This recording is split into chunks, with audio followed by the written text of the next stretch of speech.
Our next guest has directed such films as Scanners, The Fly, and Dead Ringers. His latest motion picture is entitled Naked Lunch. Here is the director, ladies and gentlemen, David Cronenberg. David!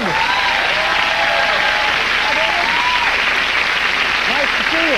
Thank you for being here, sir. How are you?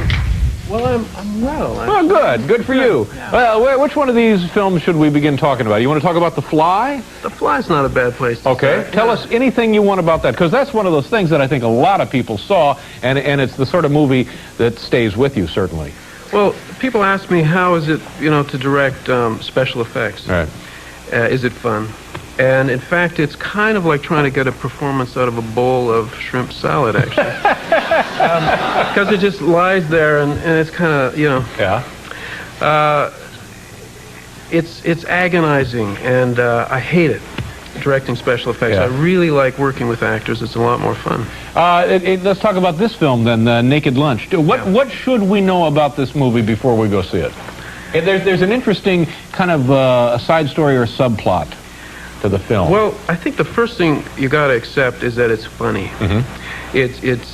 You might have to see it twice to realize that it's funny. There have been some critics who have said, they sit there alone in a private screening and they say, well, it's not funny like William Burroughs was funny. Right. Burroughs' book was a very surreal kind of stand-up comic routines. And our movie is funny too, but it's sort of microwave funny. It's little, Yeah. And people get overwhelmed by the effects and by the grotesqueries and other What should people know about the life of William Burroughs? Well, it might help. Bill, they made me say this. Well, Burroughs, I suppose the first thing everybody mentions is that Burroughs shot his wife. Mm-hmm. And yeah, that's the kind of thing. It's hard to get out from under that. Sometimes it'll stop a conversation, right in its tracks. Yeah, but it was. We were talking about this afternoon, and it's one of those things where it's bizarre detail upon bizarre detail, and it just kind of grows geometrically. It's just strange, all of that. Yeah. Well, Burroughs doesn't believe in accidents, and so the fact that he was acquitted because it was an accident is kind of paradoxical for him. And now living a happy, productive life? He lives in Lawrence, Kansas, which is almost the exact geographical center of the U.S. Yeah. In a small university town. The townsfolk there think of him as that nice old Mr. Burroughs, which he is. He's got his cats.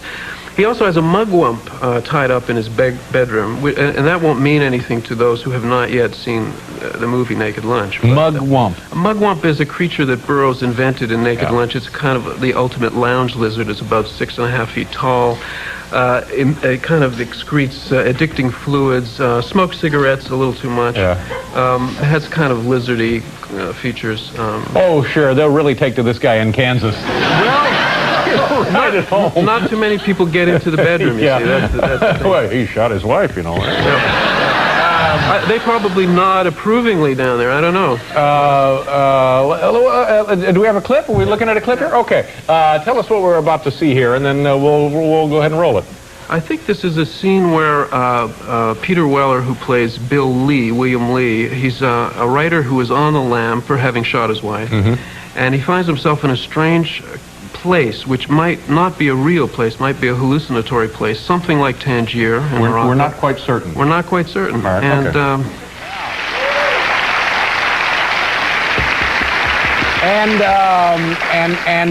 The movie is more of that kind of uncertain, sort of nebulous, kind of scary. It's kind of hallucinatory and inner, but it is funny. You've got to take that with you. See it twice is what you're suggesting. See it twice, and please pay both times. I applaud Is it in the wide release now? It's in about 62 theaters, which is, for me, that's the first time I've had a film that's been a sort of platform release, and we're kind of seeing how that works. All right, good for you. I hope it does well for you. Nice to meet you, David. Thanks for being here.